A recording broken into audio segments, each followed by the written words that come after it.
하나님의 은총과 평화가 설 연휴를 보내시는 여러분과 함께 하시기를 축원합니다. 명절이 되니까 제 고향이 안성이라 가깝지만 그래도 고향이 그리워집니다. 저만 그러지 않겠지요. 아마 설 명절을 맞이한 실향민, 난민, 또 이주 노동자, 홈리스, 또 공공의 유익을 위해서 고향을 찾지 못하는 군인, 경찰, 소방공무원 등 이들의 외로움도 많이 컸을 것입니다. 우리가 그들과 함께할 때 그들의 외로움은 덜어질 것입니다. 설은 새로운 시간의 다가옴을 기뻐하는 날이기도 하지만 옛 기억을 소환하는 날이기도 합니다. 설 연휴 치열한 경쟁 속에 사느라 잃어버렸던 나의 정체성을 되찾는 시간, 또 내가 홀로가 아니라 하나님과 연결되어서 있음을 재확인하는 시간이 되면 좋겠다라는 생각을 갖습니다. 요즘 여러분 시도 때도 없이 전화벨 소리에 짜증 나시죠? 그만큼 정치의 계절인 총선이 점점 다가오고 있다라는 사인입니다. 요즘 정치를 보면 마음이 편치가 않아요. 정치, 경제, 사회의 불안, 또 북한의 전쟁 위협이 우리를 두렵게 하기 때문입니다. 그래도 우리는 하나님이 계시니 소망이고, 그래도 하나님이 계시기 때문에 하나님의 은혜와 또 그 축복을 누릴 수가 있는 것입니다. 시편 42편 5절에 보면 이런 말씀이 있어요. 내 영혼아, 내가 어찌하여 낙심하며 어찌하여 내 속에서 불안해하는가. 너는 하나님께 소망을 두라. 그가 나타나 도우심으로 말미암아 내가 여전히 찬송하리로다. 여러분, 상황만 보지 마십시오. 환경만 보지 마십시오. 모든 것을 통치하시는 역사의 주관자이신 하나님을 바라보십시오. 하나님께 소망을 두며 믿음으로 승리하시기를 주님의 이름으로 축원합니다. 여러분, 신앙생활에서 가장 중요한 게 무엇일까요? 예배입니다. 예배는 어떤 이벤트나 행사가 아닙니다. 예배는 예수 믿는 성도의 삶이고 생활이고 그리스도인 존재 이유고 목적입니다. 예배는 성도의 영적 생명을 지키는 호흡이다, 이렇게 말할 수 있어요. 그러므로 항상 예배해야 하고 계속해서 예배해야 합니다.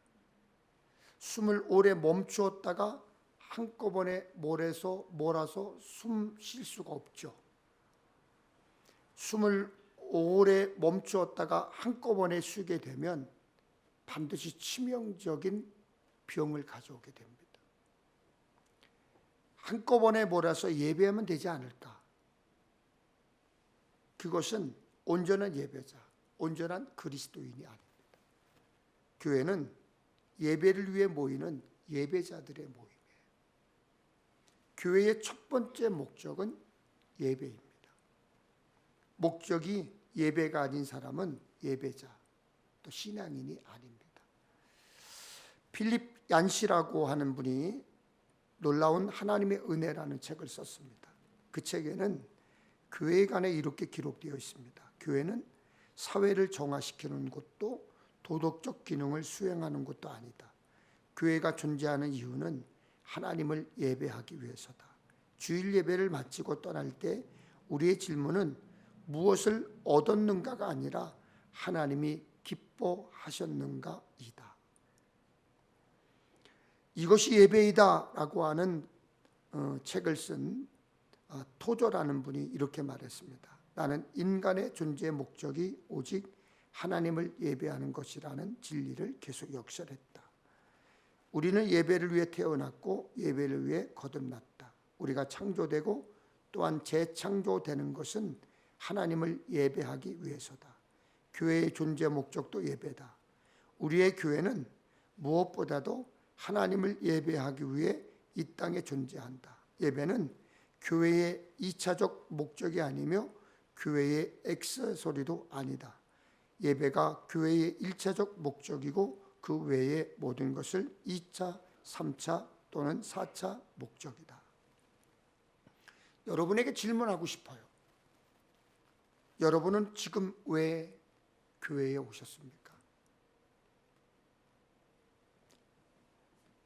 교회의 예배가 아닌 다른 목적이 있어서 오셨습니까? 그렇다면 구걸하러 온 이와 별반 다르지 않습니다. 교회에 오는 목적은 분명합니다. 목적이 예배여야 믿음을 가진 그리스도인입니다. 물론 사람을 사귀고 다양한 활동을 하고 어떤 유익을 얻기 위해 오는 이유도 있습니다. 그런 것들을 하지 말라는 얘기는 아닙니다. 그러나 우선순위가 예배여야 한다는 거죠. 예배가 가장 중요하기 때문입니다. 그러므로 목적이 예배가 아닌 사람이 기도하고 찬송을 부른다고 해도 그것은 가짜입니다. 많은 신학자들과 목회자들이 교회의 역할에 대해서 이야기들을 합니다. 전도해야 된다. 선교해야 된다. 구제해야 한다. 지역사회를 섬겨야 된다. 그러나 그 모든 것들보다 가장 먼저 앞서야 하는 것이 있는데 예배입니다. 하나님께 올바른 예배를 드리지 않으면서 전도 많이 합니다. 선교 많이 합니다. 지역사회를 위해서 우리 교회는 봉사를 많이 합니다. 라고 자랑하는 것 아무 의미가 없다입니다. 교회에서 제일 먼저 앞서야 하는 것은 자기 자신이 먼저 예배자가 되어야 합니다. 교회에서 청소 열심히 하는 것 굉장히 중요해요. 주방에서 열심히 봉사하는 것 굉장히 중요합니다.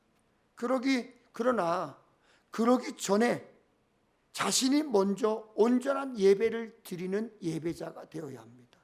교회는 그 무엇보다 예배해야 하는, 예배 드리는, 예배를 위해 모이는 곳이어야 합니다. 이사야서 43장 7절입니다. 내 이름으로 불려지는 모든 자 곧 내가 내 영광을 위하여 창조한 자를 오게 하라. 그를 내가 지었고 그를 내가 만들었느니라. 우리는 하나님의 영광을 위하여 창조되었기 때문에 마땅히 예배하고 마땅히 하나님께 영광을 돌려야 합니다. 그리고 이사야서 43장 21절에 이 백성은 내가 나를 위하여 지었나니 나를 찬송하게 하려 함이니라. 우리가 창조된 이유는 하나님을 찬송하는 것입니다. 청소기는 청소하려고 만들었어요. 세탁기는 빨래하려고 만들었습니다.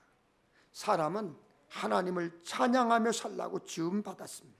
그러므로 피조물인 인간은 예배하고 찬양하고 예배자답게 말하고 행동하며 하나님께 영광 돌리며 살아야 합니다. 크리스천은 고람되어 하나님 앞에서 올해 들어와서 제가 계속 여러분들에게 말씀을 드리는 거예요. 고람되어 하나님 앞에서 주님께 하듯 말이나 행동이나 하나님께 영광 돌리는지 하나님의 영광을 가르는지 알 수가 있어요. 하나님의 영광을 가리는 사람이라면 그 사람 예배자가 아니죠. 고린도전서 10장 31절에 먹든지 마시든지 무엇을 하든지 다 하나님의 영광을 위하여 하라. 그가 먹는 것, 그가 마시는 것, 그가 말하는 것, 그가 행동하는 것을 보고 하나님께 영광을 돌리는 사람인지 하나님의 영광을 가리는 사람인지 보면 그가 크리스천인지 믿음 있는 사람인지 아닌지 알 수가 있어요. 하나님의 예배를 통해 인간을 구원하신 목적도 예배에 있습니다. 하나님이 왜 예수님을 이 땅에 보내셨고 구원의 길이 되게 하셨습니까? 에베소 1장에 보면 예수 그리스도로 말미암아 자기의 아들들이 되게 하셨으니 이는 그가 사랑하시는 자 안에서 우리에게 거저 주시는 바 그의 은혜의 영광을 찬송하게 하려는 것이라. 하나님의 은혜의 영광을 찬송하게 하려는 것, 우리를 구원하신 이유예요. 그러므로 구원받은 성도는 즐거운 마음으로 자발적으로 감사하며 예배해야 합니다. 그런데 예배의 신령과 진정이 빠진 채 루틴, 늘 하는 정해진 일처럼 반복되는 일이 되어진다면 형식이 되어져 버립니다. 지난 주일에도 교회에 오고 오늘도 오고 다음 주일에도 교회에 와야지요. 그런데 예배가 형식적이 되어 버린다는 거지요. 지금 여러분은 감사한 마음으로 기쁨으로 자발적으로 신령과 진정으로 온 마음 다해 예배하고 계십니까? 혹 죽지 못해 오셨거나 가정의 평화를 위해서 오셨거나 그런 분들도 물론 감사합니다. 그래도 예배 중에 말씀 듣는 중에 말씀이 들려 하나님의 사람이 되시기를 주님의 이름으로 축원합니다. 그러나 그렇게 오는 것보다 내가 신령과 진정으로 온 마음 다해 예배를 드리기 위한 예배자의 삶을 살아야 된다는 것입니다. 본문에는 껍데기만 남은 형식적인 예배의 모습이 기록되어 있습니다. 하나님께서 이스라엘 백성의 잘못된 예배를 꾸짖으셨습니다. 11절 말씀을 표준 세번역 성경으로 보면 이렇게 되어 있습니다. 주님께서 말씀하신다. 무엇하러 나에게 이 많은 제물을 바치느냐? 나는 이제 순양의 번제물과 살찐 짐승의 기름기가 지겹고 나는 이제 숫송아지와 어린 양과 순염소의 피가 싫다. 이스라엘 백성들은 율법에 기록된 횟수, 시간, 방법에 맞춰 제사를 드렸습니다. 심지어 제물도 좋은 것, 최상의 것으로 준비하여 드렸습니다. 여러분, 아마 어제 설 명절을 지내면서 차례를 지낸 가정도 있을 것이고 많은 가정들이 차례를 지냈을 거예요. 저희도 차례를 지낼 때가 있었어요. 그때 어머니가 제물을 준비할 때 어떻게 준비하셨냐면 사과를 사도 제일 좋은 것, 배를 사도 제일 좋은 것, 정육점에 가서 고기 산적을 준비한다고 제일 좋은 것 준비해서 그거를 몇 시간 동안 준비하고 예쁘게 깎아서 제사상에 올려놓는 것을 본 적이 있습니다. 율법의 사람들이 그렇게 했다는 거예요. 그럼에도 불구하고 하나님은 그들이 바치는 제물을 지겹다, 싫다 그렇게 말씀하고 있는 거예요. 왜 그러셨을까요? 그 이유가 있어요. 12절입니다. 너희가 내 앞에 보이러 오니 이것을 누가 너희에게 요구하였느냐? 내 마당만 밟을 뿐이니이다. 내 마당만 밟는다. 이 말씀을 히브리 성경으로 깊이 들어가 보니까 더 아주 무섭게 표현하고 있어요. 내 마당을 짓밟을 뿐이다. 여러분, 예배의 수를 말하는 게 아니에요. 예물이 많고 조금을 말하는 게 아니에요. 모든 게 다 넘쳤어요. 여러분, 지금 한국 교회에 예배가 모자릅니까? 예물이 모자릅니까?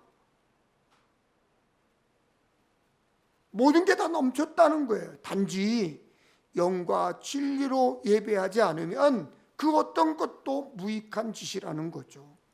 하나님께 잘 보이기 위해 성전들을 열심히 밟은 것, 헛된 재물이라는 거예요.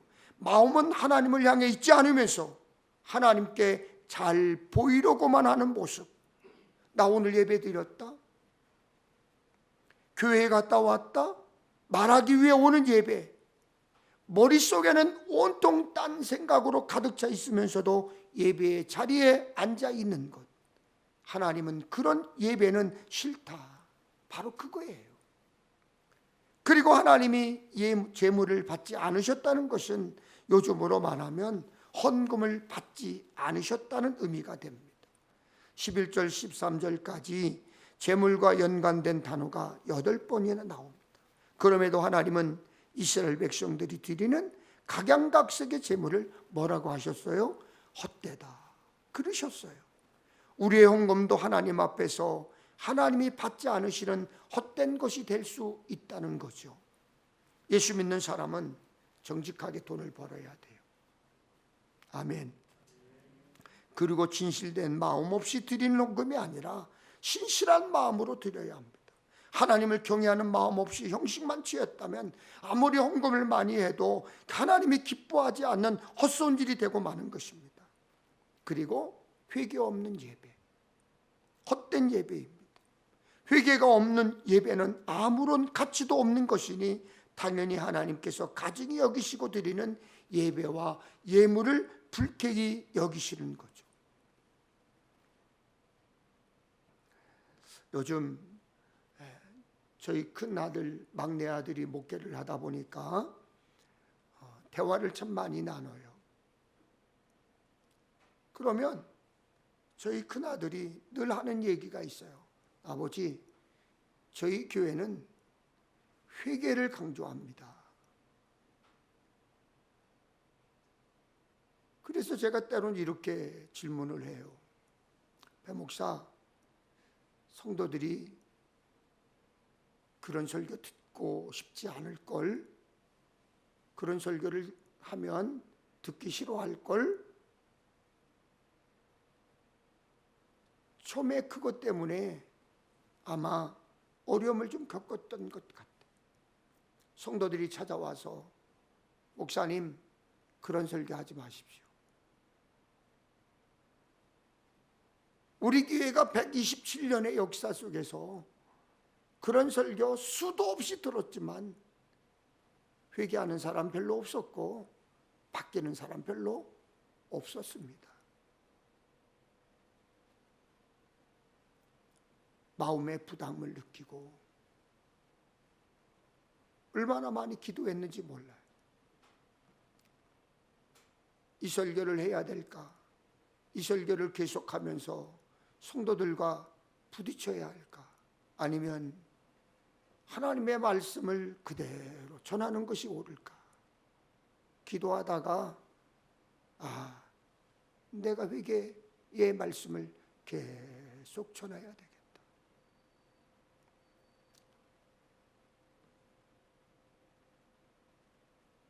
지금은 이렇게 고백을 해요.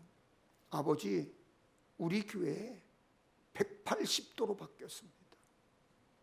평생을 그 교회에서 태어나서 지금까지 65년 동안 교회를 한 번도 떠나보지 않은 어느 권사님이 담임 목사, 어린 담임 목사 앞에서 우리 교회는 변하지 않습니다. 회개하지 않습니다. 절대로 우리 교회는 변하지 않을 것입니다 라고 고백하고 큰소리 쳤던 권사님이 담임 목사 앞에서는 그렇게 큰소리 쳤던 것이 부끄러워 전도사 앞에 가서 무릎을 꿇고 우리 교회가 이렇게 변할 줄 몰랐다. 내가 회개합니다. 하나님의 말씀은 생명이 있습니다. 하나님의 말씀은 능력이 있습니다. 그러고 펑펑 울었다는 간증을 제가 들었습니다. 하나님의 자녀인 우리는 하나님의 말씀을 들리기 시작하고 그 말씀이 내 말씀으로 받아먹기 시작하면 내 삶에 바름이 다가오게 되어 있어요. 물론 우리가 아무리 바르게 깨끗하게 살려 노력해도 완벽하게 살 수는 없어요. 여러분, 죄가 없다고 100% 깨끗하다고 말할 수 있습니까?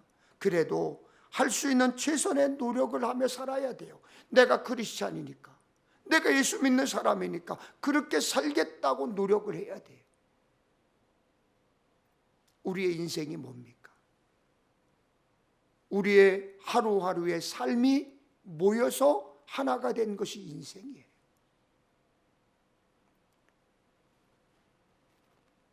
그 인생이 나에게도 아름다워야 되지만 다른 사람들이 나를 봤을 때 저 인생 참 아름답다, 하나님이 보시고도 야, 저 인생 정말로 내가 지정해주고 인정해주는 아름다운 인생이다라고 하는 평가를 받아야 되지 않겠습니까?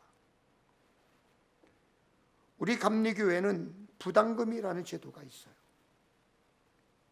여러 종류의 부담금 중에 가장 우리들이 잘 아는 부담금이 지방의 부담금이 있고 연회 부담금이 있고 총회 부담금이 있고 응급 부담금이 있고 여러 가지의 부담금이 있고 이번에는 세계 선교 기금이라고 하는 부담금도 있습니다. 진짜 말 그대로 교회마다 부담이 돼요. 그러니까 대부분의 교회들이 조금씩 매년 통계표를 작성하여 보고를 하는데 다르게 보고를 합니다. 저도 그렇게 했습니다. 이번 2023년 통계표를 제출하는데 고민이 되었습니다. 그나들 배명 목사가 전화가 왔기 때문입니다. 아버지, 통계표 어떻게 하실 거예요? 그러면서 배명 목사가 저에게 이렇게 제안을 하는 거예요. 아버지, 우리 부자가 먼저 1원도 빼지 말고 정확히 부담금을 내자. 이렇게 제안을 했고 그렇게 보고를 했습니다. 여러분은 하나님의 것을 한 푼도 빼지 않고 하나님께 다 드리셨습니까? 몇 푼 헌금을 드렸다고 만물의 주인이신 하나님 앞에 의시될 사람 아무도 없습니다. 하나님은 중심을 보신다고 하셨습니다. 아무리 드린다고 애썼어도 모든 것에서 100%의 11조를 드린 사람이 얼마나 될까요? 노는 데 쓰고 자기 치장하는 데 쓰고 폼 잡는 데 쓴 것보다 하나님께 더 드렸을까요? 우리는 우리의 헌금이 하나님 앞에 부끄럽지 않도록 최선을 다해 열심히 땀 흘리며 일해야 하고 최선을 다해서 정직하게 하나님 앞에 보고해야 하는 것입니다. 금년에도 모든 일을 주님께 하듯 하면서 열심히 일하시고 돈 많이 버시기를 축원합니다. 저는 우리 평택 엘림교회 성도들 모두 잘되고 형통하기를 바라고 기도하고 있습니다. 정직하게 바르게 돈 많이 벌어서 넉넉하여 윤택하게 살고 하나님께 많이 드리며 사세요. 이웃에도 많이 베풀고 나누고 여유 있고 멋진 삶의 주인공이 되시기를 축원합니다. 그런데 잘못된 예배와 헌금을 꾸짖으신 하나님은 이스라엘의 모임도 거부하셨다는 사실을 아셔야 돼요. 월삭과 안식일과 대로 모이는 것도 그러하니 성회와 아울러 악을 행하는 것을 내가 견디지 못하겠노라. 내 마음이 너희의 월삭과 정한절기를 싫어하나니 그것이 내게 무거운 짐이라. 내가 지기에 곤비하였느니라. 11절 14절에는 각가지 예배와 종교적 모임이 7차례나 언급되어 있습니다. 그런데 하나님은 그것을 거부하셨습니다. 진심이 담겨 있지 않았다. 단지 형식만 갖춰 있었다라고 하는 거예요. 이사야 29장에도 주께서 이르시되 이 백성이 입으로는 나를 가까이하며 입술로는 나를 공경하나 그들의 마음은 내게서 멀리 떠났다.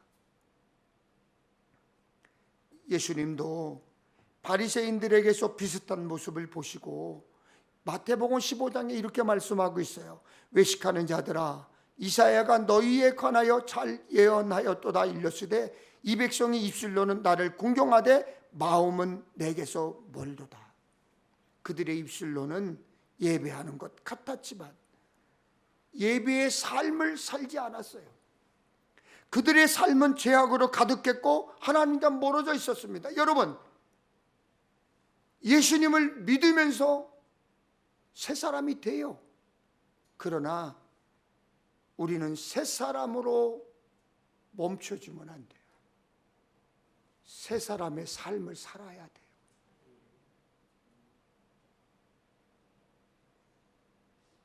그래서 여러분들에게 제가 늘 말씀드리는 거예요. 우리 예수 믿는 사람들에게 가장 큰 기적이 있다. 그 기적이 뭐라고요? 예수를 믿어도 변하지 않는 거다. 그러니 여러분, 많은 사람들이 우리 예수 믿는 사람들을 보고 뭐라고 판단하겠어요? 저 사람들은 말만 잘해, 뻔지르하게 잘해, 아마 물에 빠지면 이만 뜰 거야. 예배자의 삶을 살아야 돼요. 삶은 죄악으로 가득하고 하나님과 멀어져 있고 가는 곳곳에서는 나는 그리스도인입니다, 나는 어느 교회의 집사요, 권사요, 장로입니다, 목사입니다 라고 말하지만 그 모습에서 예수 믿는 사람의 삶은 보이지 않는다는 거죠. 그래서 이사야서 1장 4절에 이렇게 말씀했습니다. 슬프다 범죄한 나라요, 허물진 백성이요, 행악의 종자요, 행위가 부패한 자식이로다. 그들이 여호와를 버리며 이스라엘의 거룩하신 이를 만홀히 여겨 멀리하고 물러갔도다. 오늘 우리의 예배도 그럴 수 있어요. 예배가 하나님을 향하지 않으면, 하나님과의 바른 관계를 유지하지 않고 있다면 오히려 하나님을 지치게 만드는 짐이 될 수 있어요. 하나님은 생명이 없는 종교활동을 원하지 않아요. 하나님은 가난한 마음, 애통하는 가슴, 겸손한 순종을 기뻐하십니다. 호세아 말씀과 일치합니다. 나는 인애를 원하고 죄사를 원하지 아니하며 번제보다 하나님을 아는 것을 원하노라.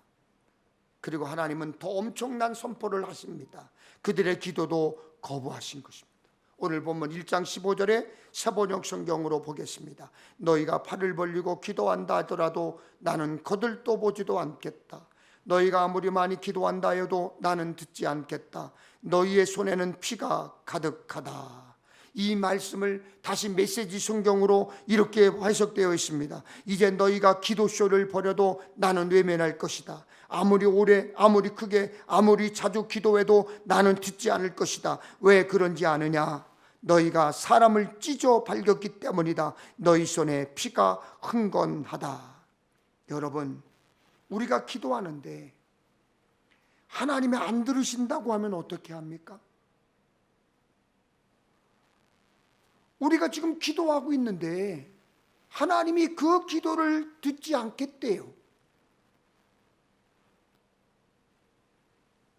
사람을 찢어 발겼다는 말은 사람의 마음을, 사람의 인격을 찢는 것을 말하는 거고 사람의 생명을 찢는 것을 말합니다. 꼭 살을 찢어 죽이는 것만을 말하는 게 아니에요. 사람의 마음을, 인격을, 생명을 찢는 것을 말하기 때문에 팔을 벌리고 기도해도, 아무리 오랜 시간 기도해도, 아무리 많이 기도해도 듣지 않겠다. 얼마나 화나셨으면 그들의 기도를 듣지 않으셨을까요? 얼마나 화가 나셨으면 그렇게 선포하셨을까요? 얼마나 화가 나셨으면 그들의 기도를 거부하셨을까요? 그들의 손에는 피가 가득했기 때문이에요. 이웃의 마음과 아픔과 고통, 외면한 채 사람의 마음을, 인격을, 사람 생명을 찢어발겼기 때문에 자신의 민족과 안위만을 위한 기도에는 하나님이 응답하실 수 없다라고 선언하신 거예요. 여러분, 기도 많이 하세요. 그러나 올바로 기도하세요.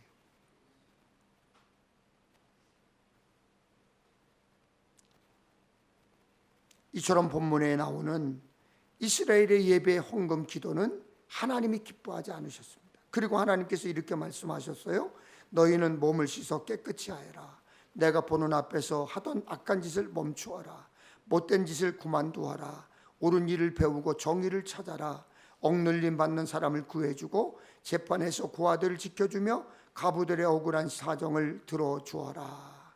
하나님께 올바른 예배를 드리기 위해서는 씻고 깨끗하게 하며 버리고 그치는 회개가 필요합니다.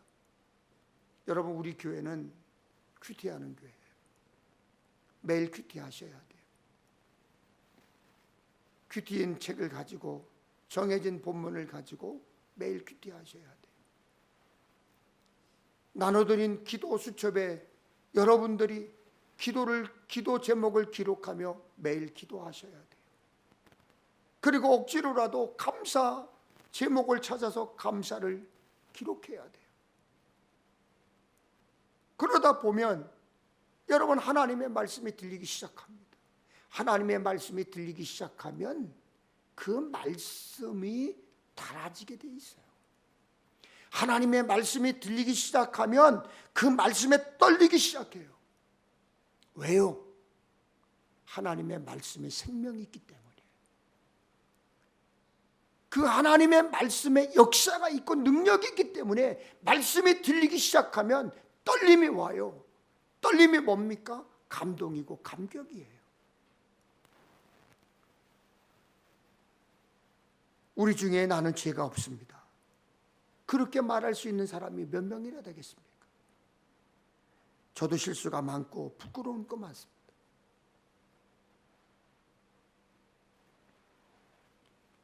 그래서 하나님은 회개하라 하시고 마음을 돌이키기 원하시는 거예요. 그래서 로마서 12장 1절에 그러므로 형제들아 내가 하나님의 모든 자비하심으로 너희를 권하노니 너희 몸을 하나님이 기뻐하시는 거룩한 산 제물로 드리라. 이는 너희가 드릴 영적 예배니라.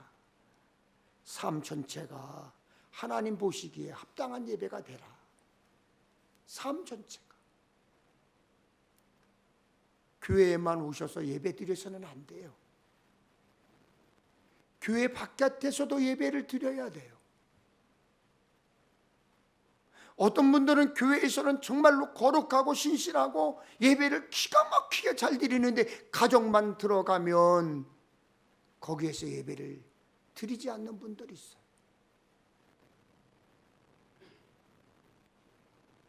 함부로 말하고 함부로 행동하고.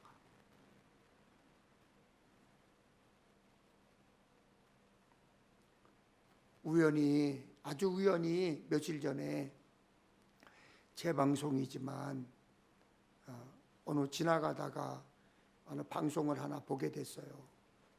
무슨 방송이냐면 백일섭 씨와 딸 백지은 씨의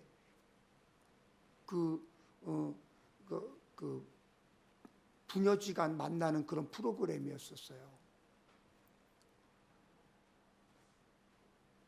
백일섭 씨가 딸하고 7년 만인가 9년 만인가 만나는 그 장면이 나왔어요. 그런데요, 백일섭 씨도 딸 백지은 씨에게 못 다가가고요, 딸 백지은 씨도 아버지 백일섭 씨에게 다가가지 못하는 거예요. 그런데 백일섭 씨가 딸에게 무엇만 얘기해도요, 입 딱 닫아버리고 얼굴이 굳어진 상태에서 아버지 말이라면 다 이런 지혜에 단칼로 잘라버려. 아버지 말이라면 단칼로 잘라버려. 아버지 백일섭 씨도 딸 백지은 씨를 쳐다보질 못해. 딸 얼굴을 쳐다보지 못해. 그런데 하나의 말 한마디 때문에 딸이 아빠를 쳐다보고 빙그레 웃으면서 말이 터지기 시작해요. 내가 너희들한테 참 잘못했지. 술 마시고 들어와서 소리 지르고 야단치고 무서운 아빠였지. 그러니까 딸이 그렇게 대답을 해. 아빠 알아? 그거 알고 있어?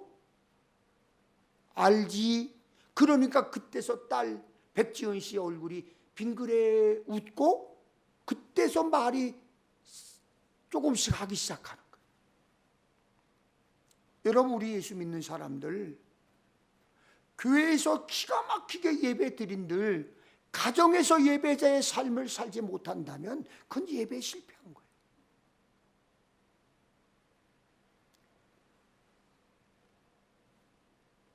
(2024년) 우리는 주님께 하듯이라는 비전으로 살고 있어요. 우리는 예배 드릴 때 마음을 다하여 주께 하듯 해야 합니다. 이제 우리의 예배가 회복되어야 합니다. 여러분의 예배가 회복되어야 합니다. 성경 속에는 많은 인물들이 나오는데 그 중에는 성공의 모델이 있는가 하면 그 중에는 실패자로 낙기 찍힌 사람도 있습니다. 어떤 사람이 하나님께 축복의 사람으로 세움을 받았습니까? 예배의 사람이에요. 우리도 예배에 실패하면 실패자가 됩니다. 예배에 성공하면 승리자로 남게 됩니다. 여러분, 모두 예배에 승리하시기를 축원합니다. 세상에 하나님을 온전히 예배하여 승리한 간증의 주인공들이 너무나 많아요. 제2차 세계대전 때 독일과 영국이 싸울 때에 영국이 불리했습니다. 어느 날 영국의 수상 윈스턴 처칠이 윌리엄 템플 목사님에게 설교를 부탁했습니다. 국민 여러분, 전쟁이 큰일이지만 예배는 더 큰일입니다. 하나님만 바라고 예배할 때 우리가 예배한 하나님의 도우심으로 이 전쟁에서 승리할 것입니다. 윌리엄 템플 목사님이 설교를 하셨습니다. 이튿날 사람들이 교회로 몰려들기 시작합니다.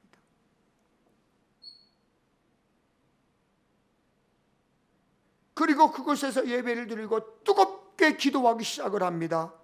영국은 불가능해 보였던 승리를 얻게 됩니다.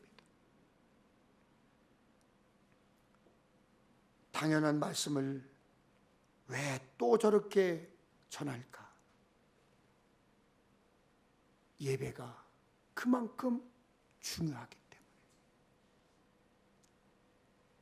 예배가 우리 사람의 중심이 되어야 돼요. 예배가 우리 인생의 중심이 되어야 돼요. 예배가 여러분의 가정의 중심이 되어야 돼요. 예배가 살아나면 하나님의 영광도 회복되고요, 우리를 통해서 하나님은 세상을 변화시킵니다. 예배자가 예배 아닌 것에 신경 쓰기 시작하면 하나님과 멀어졌다는 신호예요.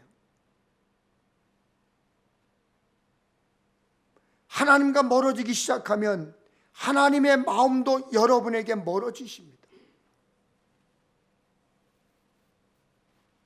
가장 위험한 게 뭘까요? 내가 하나님과 멀어지는 것도 위험한 신호지만 하나님이 나에게서 떠나가면 더 위험한 거예요.